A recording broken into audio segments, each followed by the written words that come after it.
Hey everyone. Before we start the episode, you should know that we discuss self harm and suicidal thoughts in this episode right at the 18-minute mark. We'll give you a heads up before we talk about it and let you know where you can skip to enjoy the rest of the show. If you or someone you know is in need, call 988 in the US or visit crisistextline.org. Enjoy the show.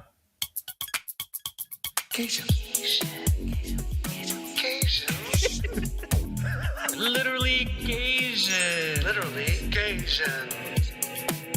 Hi, I'm Chris, and you're listening to Literally Gasians, a podcast where two gay Asian guys, literally Gasians, get real about their feelings and literally Gasian stuff. And I'm Bao. And where are you today, Chris? You're in a different place. I am in beautiful Vietnam. I started in Ho Chi Minh City, and now I'm in Dalat. Avoiding real things at home. How have you been? I'm still here in LA, taking a break from sabbaticaling, and I've actually been on a dating rampage. But we'll get into that later on in the episode because we have a special episode today. This is our second time recording across oceans. The last time we did this, I was in Vietnam, you were in San Francisco. So this is the second time we're doing that. And it's also special because we're welcoming a new guest into the mix. And a new guest that's coming straight from your For You pages. If you've been on TikTok lately, you might have heard this voice. There are three careers that gays go into. Number one is the flight attendant. These gays are definitely checking their grinder in every city they land in. And you bet your ass when that 5G turns on, they're checking their messages. Number two is the nurse. These gays are probably stacking their days so that they can go to PV for a week. And while they're over there, they're probably getting some Cialis and Viagra. And number three is a hairstylist. I mean, duh. Honorable mention is probably a group fitness instructor.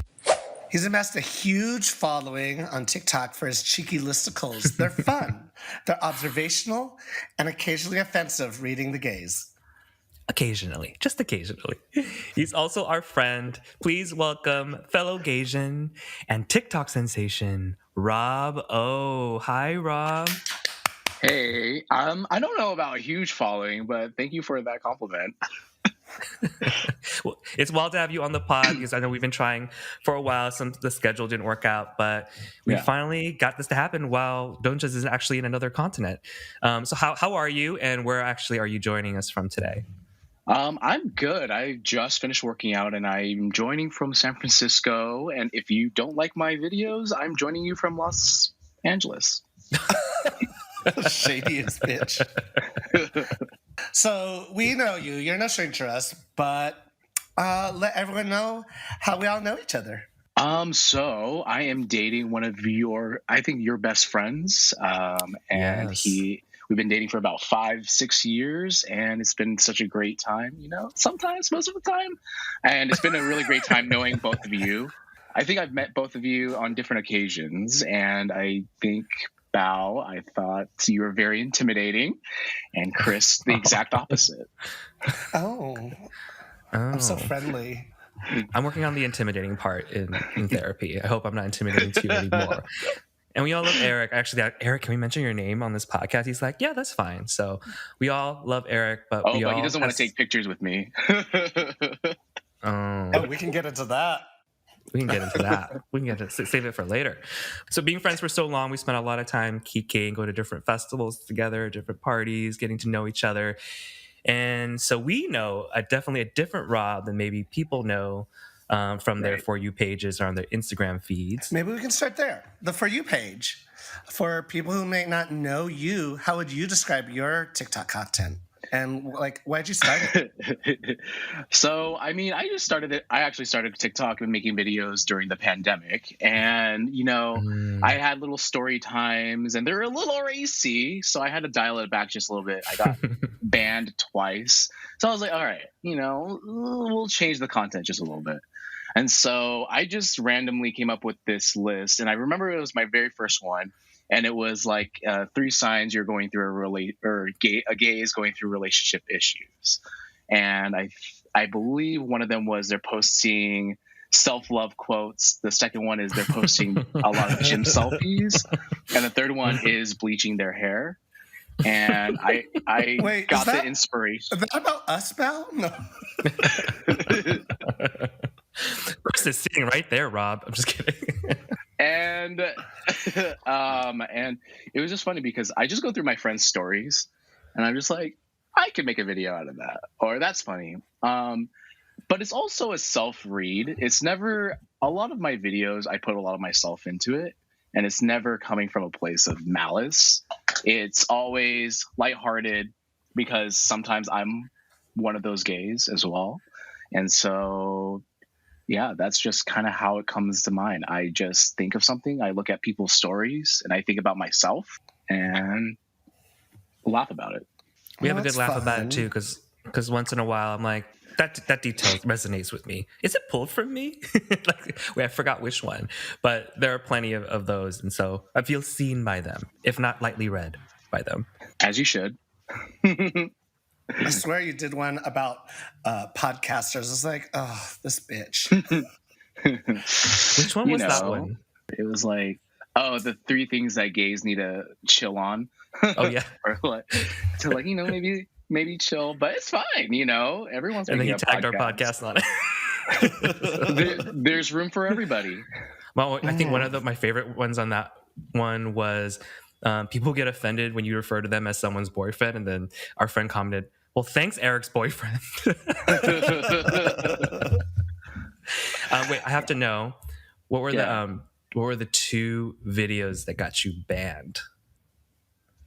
Stupid. So the first video that got me banned was 10-second video, and it was of a donut hole that looked like a butthole, and it got me banned. And that was it was skyrocketing on TikTok. It was like within 5 minutes, it was already at like 200,000 views, and Wow. then banned. And then there was another video, and it was like this banging on the wall, and I was like, oh, it's my roommate having sex, and then banned. But I got, obviously I got my TikTok back after those, because it was just people reporting me, and I know exactly who it was because I blocked them, and then they stopped banning me. Was it the one person who was banning you twice, reporting you twice? So it's like, if you constantly report, like, TikTok's going to flag it and ban it immediately and take down the video without even like looking at it, anything like that.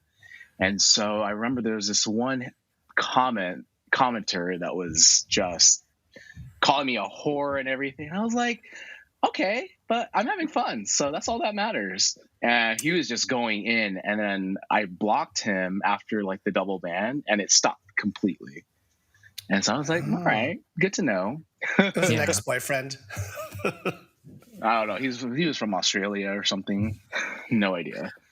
I mean, we still haven't gotten to the bottom of who me and Chris got the hateful comment from, because they either blocked us or they deleted their Instagram. Because Right. remember, so when we covered this hurtful comment on episode 3, so go back and listen to that, we had said the update is that comment has been deleted. And then I checked the day later, the comment got It's back on the back. reel. Yeah, It's back. we don't know if it was an Instagram bug or what they were doing with their account, but yeah. the hate stays forever. Oh yeah. Well, I was gonna say, I think it's really important to understand whatever hate comments that you get is pushing your videos, and it is a great time for people to disagree with those hate comments as well. That's why I rarely, unless it's like obviously racist or homophobic, if they're just talking shit, it's like, 1, thank you for the interaction. 2, more people are going to like my comment, or more people are going to comment, which pushes your engagement. And so the best thing you can do, especially when somebody's being super serious with their hateful comments, is to just make a joke out of it and not take it seriously. Well, this is your realm, Bal. Even bad publicity is publicity. Right. As long as it's not offensive to you, and you can say, well, oh well, then you're fine. It depends on what the comment is. Yeah. Yeah, comments are different than publicity. I mean, if a plane crashes, I don't know if that's good publicity for the airline. But on comments, I tend to agree, because I remember when that comment was posted, we're like, what the fuck? And like, do we get angry back? Do we delete it? Do we say something? And we said something, and then it was eventually deleted. But yeah, it came back. I don't know what happened. Maybe the person blocked us, and when you block, or like decided to undelete the comment before they blocked us, or maybe they just deleted their Finsta anyway. But enough about TikTok, because before you met us, before the TikTok, before you met our friend Eric, we want to get to know the Rob O before that. So, where did that all start? What roads led you up to here, right to this moment? Well, so when I was younger, and to this day, when I was younger, I always wanted to be an actor, right? I remember telling my mom, oh, I just want to be like on the screen and just be somebody that people want to watch, and I want to entertain people. And I was always that kid. I was always that kid that entertained people.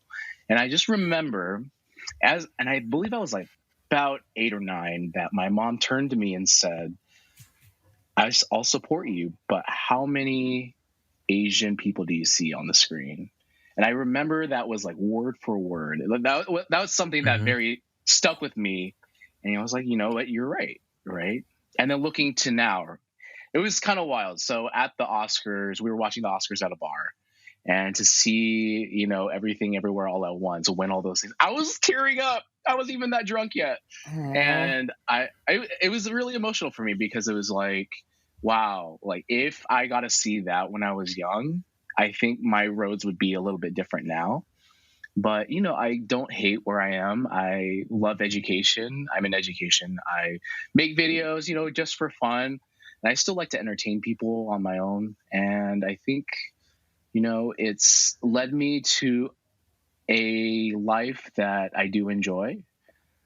Some hurdles, some ups and downs, obviously, with every life, but it's important to know and not regret things. But, it's never too late to start. I feel like we all have like a little bit of those similarities. I started doing drag. Bao has a beautiful voice that he shares with everyone. So we're all just hams on this podcast right now.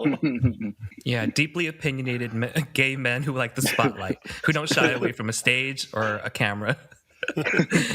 Well, those are the people who make podcasts.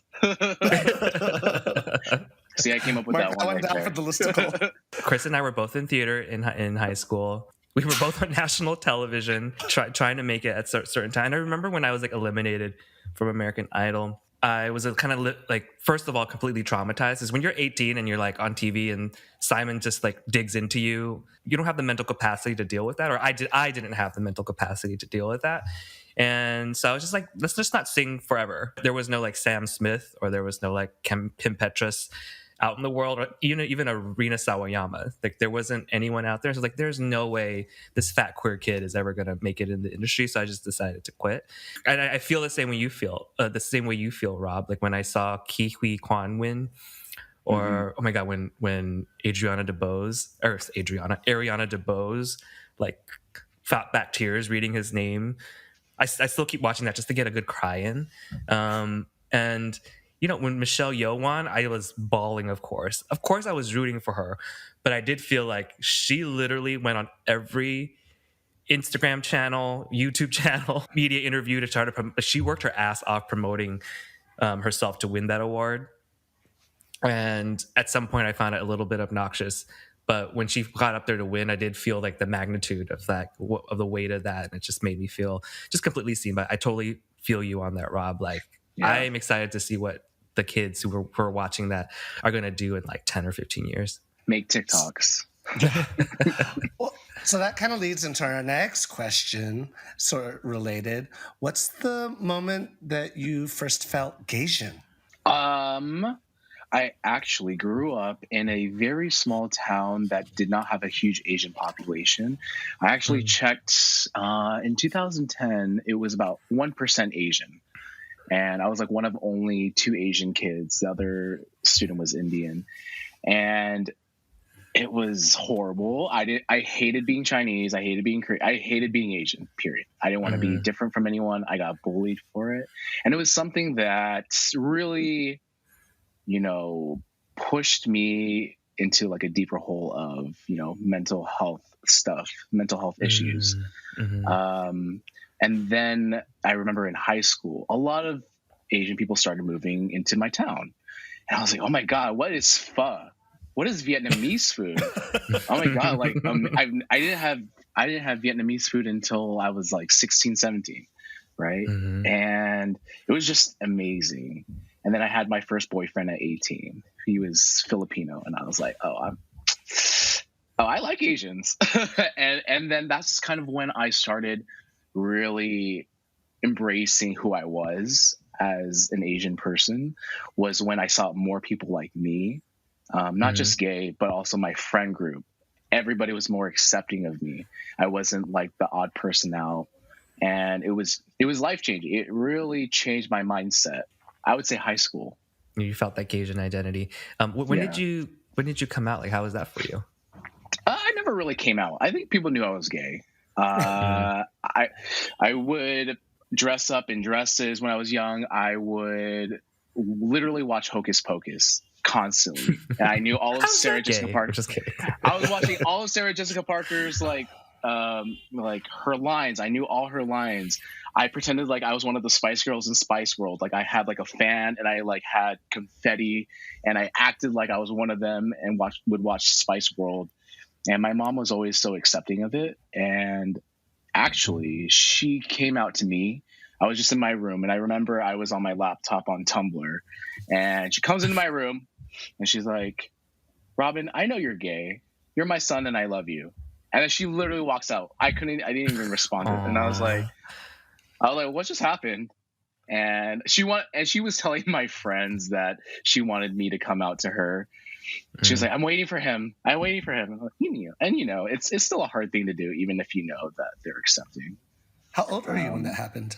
17, I think. I think I was Nice. 17, 18. When she walks in your room, you gotta like close your laptop and show that Tumblr porn, which I miss so much. Oh my God. Well, funny story. So my mom has really bad eyesight. This is one of my story times. This is one of my very first story times.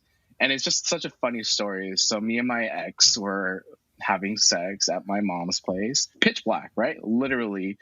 And my mom doesn't like knocking. So she comes in. We stop as he's like on top of me. We stop. And she's like, Robin, why aren't you asleep yet? I was like, I will, Mom. And she was asking what we're going to do tomorrow. We're having a full conversation as my thing is in the other thing, right? And just frozen. And once she leaves, the mood is killed. Lock your doors when you're at your parents'. My mom won't let me have a lock on my door. She says she's not allowing me to have a lock on my door. Doors open. Doors open when boys are over. That's so funny. You're a grown ass man, and she's not gonna let that happen to you. She will never knock.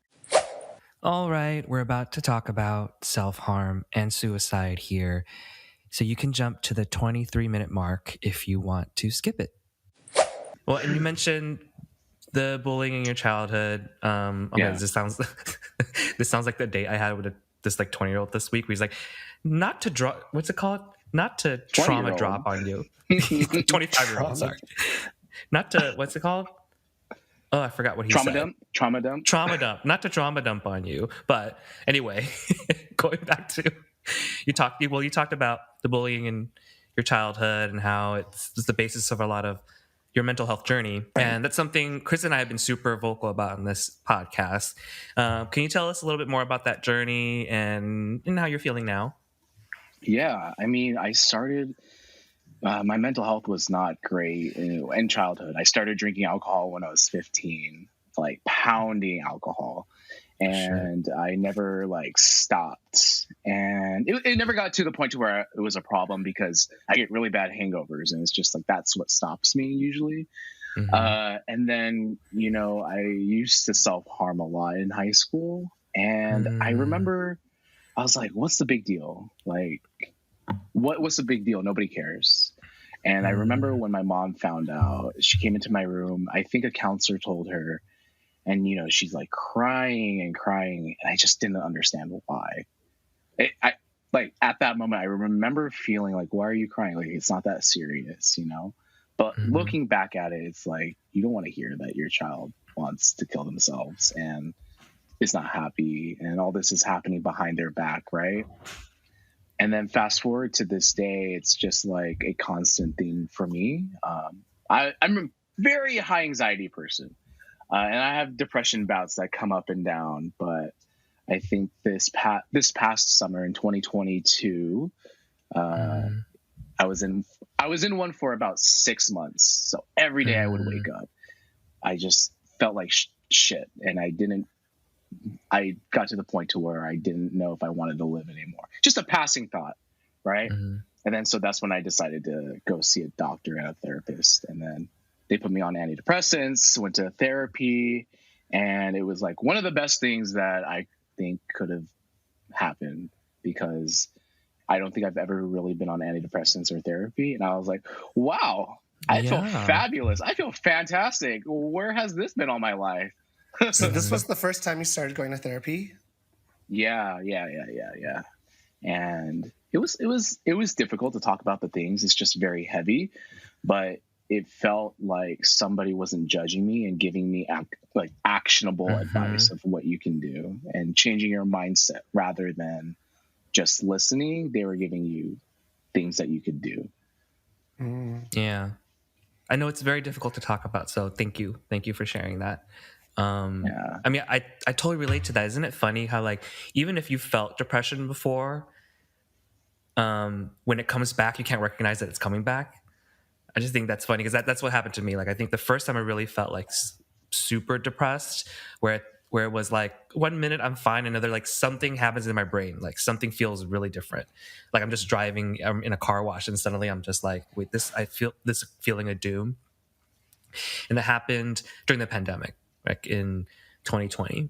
And then fast forward 2 years later, it happened again, and but I couldn't recognize it. It like slowly seeps back in, and then it always sneaks up on you. It sneaks up on you, and then you for some reason forget that it's like you forget that feeling, and so it comes back, and you just think you're having a bad day. Or then for me, I go to like bad coping habits, like vaping or like alcohol. My key indicator of how you know is when you just don't want to do the things that you enjoy doing. For me, it's going to the gym. And when I know, like, I just don't want to go, that's usually how I know something's coming up for me. Yeah, for me too. But then I can't tell whether like, oh, I had a long week, so I'm just going to self-care and stay in bed. And then but then I look back, like that day was actually pretty dark. I stayed in bed because I didn't want to get out. But I can lie to myself in the moment. Like, it's a self-care day, I'm just going to stay in. Right. Yeah, because it might just be in passing, and sometimes those do happen. So it's hard to like see that pattern when it's happening. I don't think I have ever learned how to listen to my body well enough to find those indicators. When did you actually start therapy, Chris? Just this past year. Just everything. It's like I had time. I just started going therapy, had the ADHD diagnosis separately. And I'm going to be stopping therapy because I can't afford it right now after getting laid off. So come next podcast, we're going to see where I'm at. You can't. Okay, well, we'll talk later, because I did all this research for a friend who's also not working and would like to start therapy. There's like all these services that you can do. Anyway, we can talk about that later. But maybe to switch gears a little bit to a lighter note, we would love to talk about TikTok again. And what is your favorite TikTok trend? Mine, I just really like funny TikToks. I think anything where they're dancing to unconventional sounds. Like I just watched this one where people are dancing to the dryer, like finishing. And I was like, it's so good. And it's or I really like watching just informational stuff, like ocean educational things. And yeah, I was just on it. I was literally watching somebody clean a pool and why like they do this stuff. And I was just like, oh my God, cleaning a pool never looked so interesting. So anything educational, and then just dancing to sounds.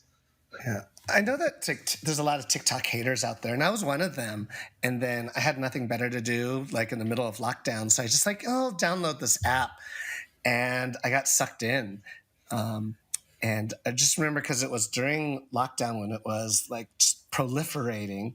And one of my favorite trends then was because everyone was so creative with all their time. And when the first group of NYU students went back to in-person learning, they had to quarantine for 2 weeks, and NYU couldn't figure out how to feed them, and they would leave little like gross paper bags of like, here's an apple and a watermelon and a rotting cookie. And the students were so creative. They sang songs, they rapped, they did mockumentaries, they did little plays about opening their lunch and seeing what disgusting thing they were going to have. And what I love about TikTok is that you don't realize how creative some people are and how much time people have on their hands. What about you, Bao? Well, okay, I'm just going to mimic the sounds. Oh, and if you know it, just jump in with me, okay? I have two that are my favorites ever. So the first one, wake up in the morning, thinking about so many things. Yeah. I wish things would get better. Oh, God. Oh, yeah, that's why you keep saying that. I still keep saying that when Rob, we're like, when the sun rises and we're still hanging out. Wake up in the morning. Fail talks are so good when just seeing people just having a terrible time and then they're recording it. It's so good. Okay, what's your other sound? My second, you don't have to jump in, but if you do know, jump in. Come on, girly girl, give us pussy, give us cunt. You know that one? I don't think I know that one. No, I think you've been spreading late nights in. Come on, girly girl. You know, but sometimes when you click on a sound, you just get that sound forever, and you're in this echo chamber of the sound. Mm-hmm. But I'll send that one to you. On the other end, what types of TikToks need to stop? Rob, do you have an opinion on this? I think the ones that I don't understand, but I still watch, and I don't know if I would hate watch it, is the smash or pass ones where it's like they judge a video and it's like, usually it's with the hydraulic press, and they're like, if it smashes really nice, they'll say smash, and then like if it doesn't, they'll say pass. And I'm like, sure, I guess it's just why, but I still watch them, so I guess that's why. Yeah, I scroll past those pretty quickly. The smash or pass, the head nods, they don't. So like you said, there's nothing informational. Even if they're hot, it's still boring. But maybe the whole trend will pass soon. It's just like how every trend takes its little time through it. All right, Chris, what trends or things on TikTok annoy you? A little like tangent on that. I think it's because I know what TikToks annoy you, and they're my second favorite TikToks that I always send to you is the breakup revenge TikTok. Oh, I hate those. Oh God, they give me so much life. What are they? I don't think I've seen them. Oh, I have a list saved to send to you, but I promise that the list keeps getting shorter because the posters are deleting them. So it always starts out like a footage of like a gay guy or other person just ugly crying, like a selfie video of them ugly crying, and the text is always like, "This is me 2 minutes after catching my boyfriend cheating on me," or "This is me right after my boyfriend broke up with me." Mm-hmm. And then it's like, edit, but 1 year later, and it's like a supercut of things. I got my master's. I'm a plant dad. I moved out on my own. I made sourdough bread. I started an OnlyFans. I got fisted. Like the list just keeps going on and on.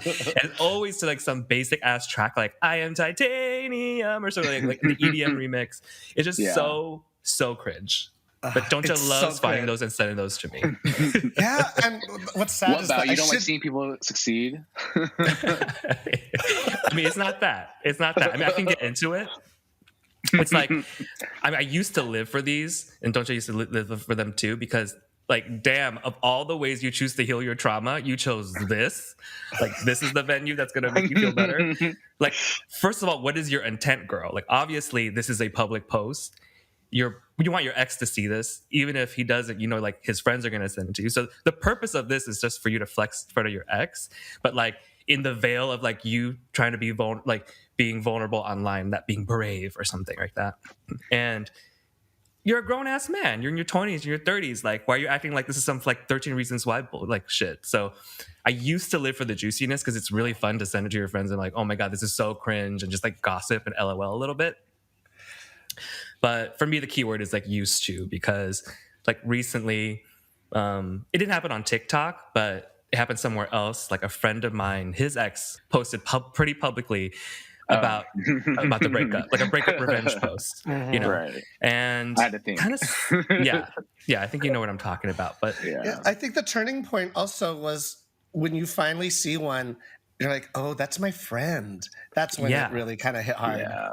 Yeah, it hit hard. Like, definitely. Oh, my friend was going through it. Like, I'm cringing for him. There's nothing I can really say that's going to make this better for the next hour, a few days. Hopefully it gets put down with like that person who posted it can't be reasoned with in this moment. And you only get one side of the story, right? Yeah. And it could be, obviously, if you're in your emotions, they're not a very reliable narrator. Yeah.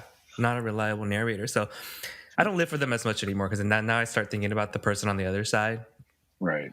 And what may be fun gossip to me is like a terrible, maybe traumatic few days for someone else. And so, I stopped relishing in them so much. I just always wonder how they're filmed, because they'll film themselves ugly crying, but what if it was a bad angle? And they're like, no, let's do that over. Okay, I'm crying. Let's do this again. Like, it takes a lot of takes to get the perfect like ugly cry. So when it has cuts, they refilmed that thing a few times. Yeah. That's what I do. Like, but what a great way to get your attention, because I watched the whole thing over. I shared it. And but yeah, it's just like you think about the person on the other side, but also like, what are you achieving with this girl? You know, you have such a heart. My cold, intimidating self, my heart is slowly thawing through the years.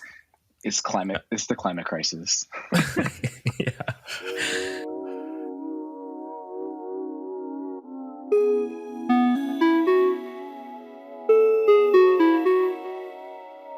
We have one last segment to go through, because it's time, Chris, and it's time, Rob. It's time to be real. That's the part of every episode where we talk about whatever's on our minds, our hearts, or very awkwardly sensitive nipples. Chris, you're up first. I'm just gonna be completely awkward every episode with that ending. So Chris, you're up first. Time for you. I mean, I do have large nipples, but they're not that awkwardly sensitive. Well, I guess what's happening right now is I'm doing what I love to do best, which is avoid. That's why I'm in Vietnam. After I got laid off, dealing with like family drama, I bought a ticket on a Thursday and flew out on Friday. What? It's just like, why not? So amazing. I'm coming through here, Cambodia. That way I don't have to feel my feelings alone. I've joined some friends, and I just live through their feelings. And, it sounds a little strange, but I think I grew up not being able to identify my feelings well and how to work through them. And I think one of my coping mechanisms maybe is that I tend to surround myself in like large groups of close friends. And when they talk about like their lives and their feelings, it helps me identify my own, because I don't see those things until someone else says it. So I guess that's another way to say I don't have an original thought in my head. Who does? No, your feelings are buried deep. You feel them, but I just don't know what to do with them yet. Yeah, you don't have to do anything with them. You could just feel them. That's what my therapist tells me, because I tend to intellectualize my emotions. I'm like, he's like, well, I think I felt this, and I read up on that, and I read the study, and it's like, what do you actually feel? Like, he has to stop me from like thinking it. Yeah, just because you can talk about it doesn't necessarily mean you're able to solve them. Yeah, you're actually processing it. I'm really happy for you that you did that, because Vietnam is beautiful. The food's good. I hope you brought some Pepto-Bismol. A trick that I learned is proactive Pepto-Bismol. I learned that from my friend David. I just started doing that here, just in case. Yeah, I'm enjoying my Eat, Pray, Love trip, and hopefully it turns into more. I'm not looking for an epiphany, but I'm hoping to just kind of just like soothe these hard times. It'll come to you when time is right. Coming from me, Julia Roberts. And you're smart. You're smart. You're tenacious. I think that you're gonna be okay. Yeah. Yes, I'll see what comes up. I'm just gonna enjoy this laid off time. Do whatever all the things I couldn't do before. What about you, Rob? Speaking of jobs and speaking about you being laid off, I kind of slightly hate my job right now. Currently a middle school teacher. And I think this year has just been really hard because some of the kids have just been, and out of all the years I've been teaching, it's just been the hardest year in terms of things that are being said. I was just called the F slur today, and then just a lot of racism, a lot of homophobia and transphobia, not just in school, but like on social media, right? And I think that, I think a lot of us live in a bubble of, people are not as homophobic. People aren't as racist because we don't hang around those people. But when we step outside the bubble, I think it's important to understand that it's still a big issue. Even in a quote unquote progressive city as San Francisco, there are still those racist things of people saying, oh, there are black people downtown. I don't want to go there. They're my teachers, the F slur. There's things that I see every day that are just hard to process sometimes, but it takes a lot of self-care, and it takes a lot of understanding that they're kids, but it does eat up at you sometimes.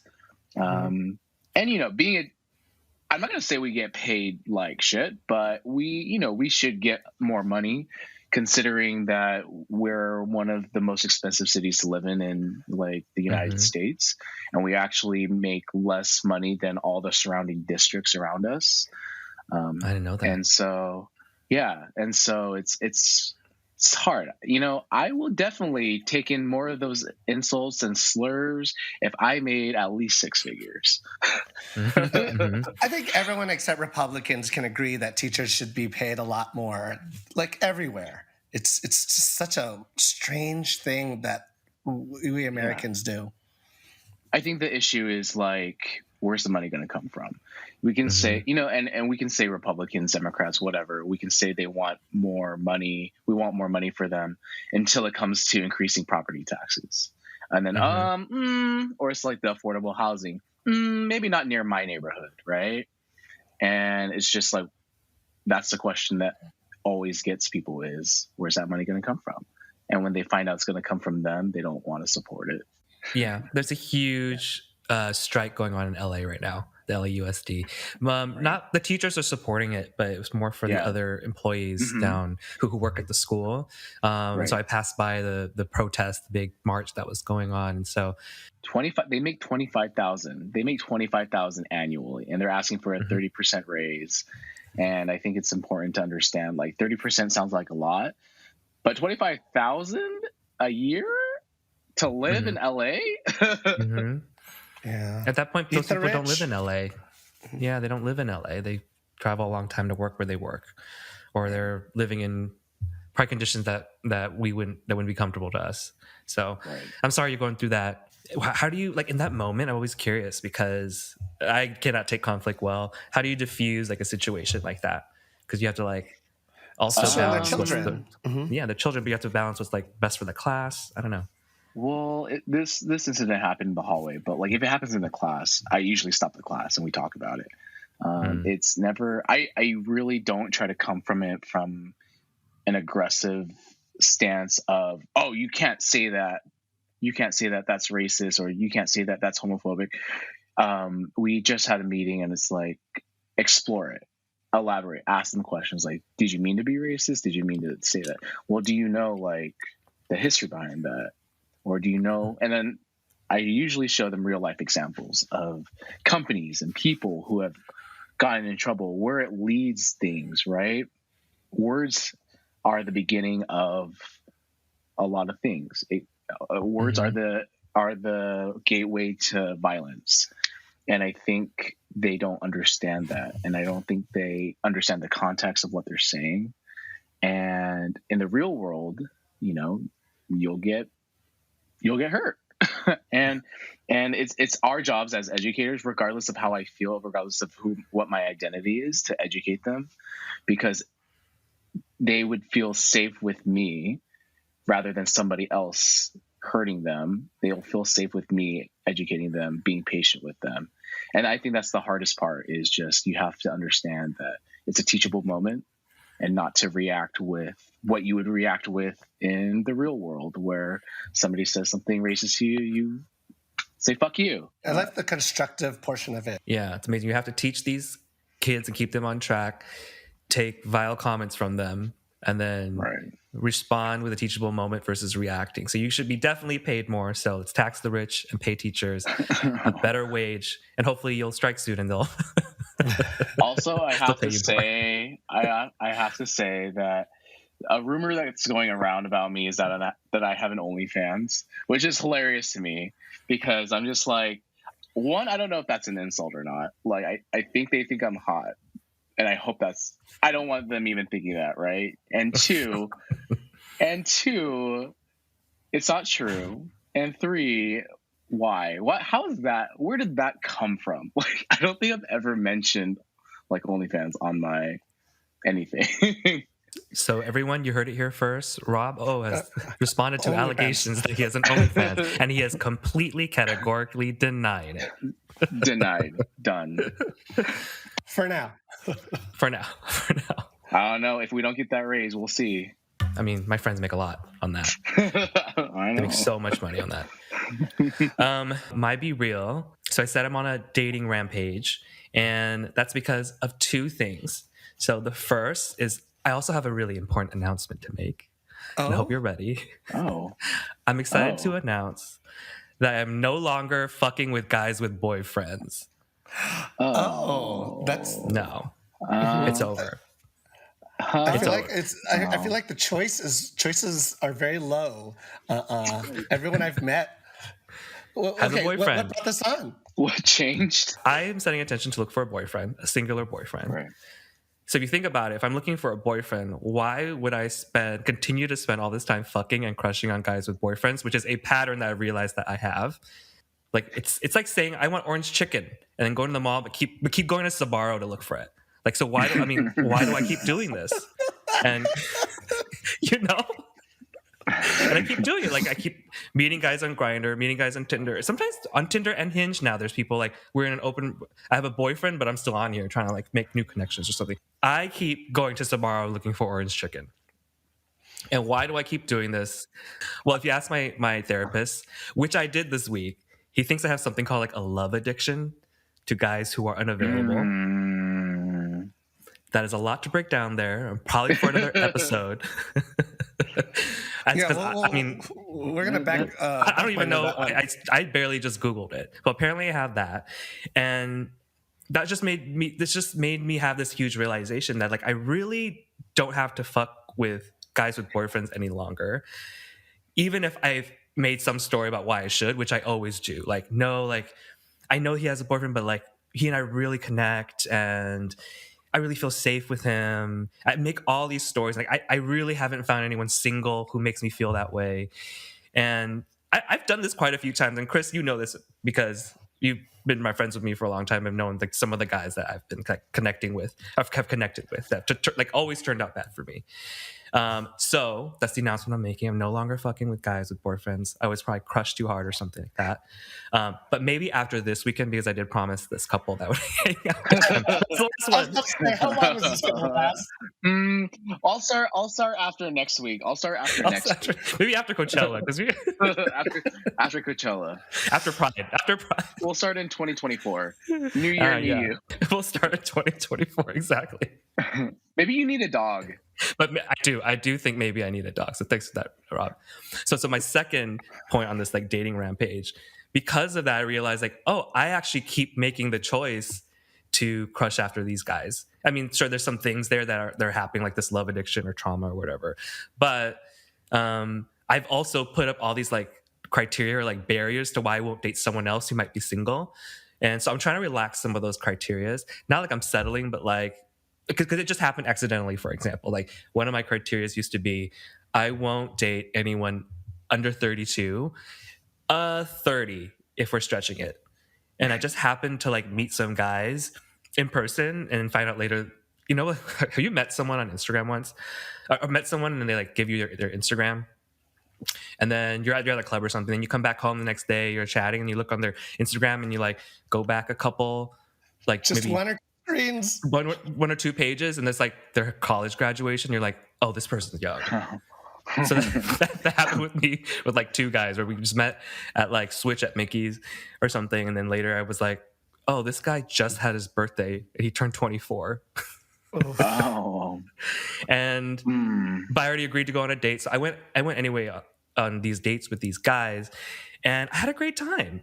I think I had thought that they would just be insufferable or like too young, or we would have nothing to connect with in Gen Z, but they were amazing. Because huge generalization that I'm making right now, like I think guys in their 20s feel a little bit more well adjusted sometimes than guys in their 30s, because they all are much more aware of their mental health, and they seem to all go to therapy. Start early. They're starting earlier. Like I wish I did this like in my 20s, right? Started to investigate some of it. But you know, everyone is on their own journey. At 24, know their own boundaries, their triggers, and their traumas. And that's why I asked you, like, what's that called? Like trauma dump? Because like I was on this date with this guy. He's like, oh, sorry to trauma dump on you, but like, anyways, here it goes. You know, I was in conversion therapy, was all this stuff, and then like I understood myself, and I was like, what a well-adjusted person for being 24, and then another guy was like 28. But the point I wanted to make, it's not bad. I mean, I was full on in high school though when this person was born. When I think about it. What year were they born? Don't think about it. Yes, that's not think about it. Just don't think about it. They're like, how old were you? I'm like, then I could see like them doing that math like in their head. I'm like, yeah, I'm like 14 years older than you. But the age thing was one barrier that I had put up, and I'm kind of relaxing some of that. I might think of others, but I do want to take this point to say, like, we talked about mental health and going to therapy. We're Asian guys in our 30s. I think more millennials should, especially Asian guys, should continue to do the work and go to therapy. Stop burying the work. Generational trauma. All that generational trauma, all these things that you think are just you, they're buried underneath overachieving and people pleasing. And so everyone is on their journey, but I hope after listening to this podcast for a while that you think of it. And if you need help getting in touch with a therapist, like we can always help. That aside, because I had just decided not to fuck with guys in relationships anymore, and then like really like choose to relax some of these barriers I put up for dating guys who are actually single. I've been on a dating rampage, so I'm unemployed. You're right. And half of LA is unemployed, so it's really easy to be like, oh, I can meet you at one. And also, I'm overcorrecting because before I would just like, I find every reason not to swipe right on a person. And now I'm just saying kind of yes to everything. So hopefully it will go somewhere, but maybe one of you can be my accountability partner on this, like not fucking with guys with boyfriends anymore. I don't know about that. We'll check it Next, I'm like, actually, I hope people aren't always like that because for my own sake. No, it's just me. I have a specific thing about like guys who are unavailable. Yeah. Like it's a hotter for me for some reason, and that's toxic. And once I unpack that, we will unpack it on this episode.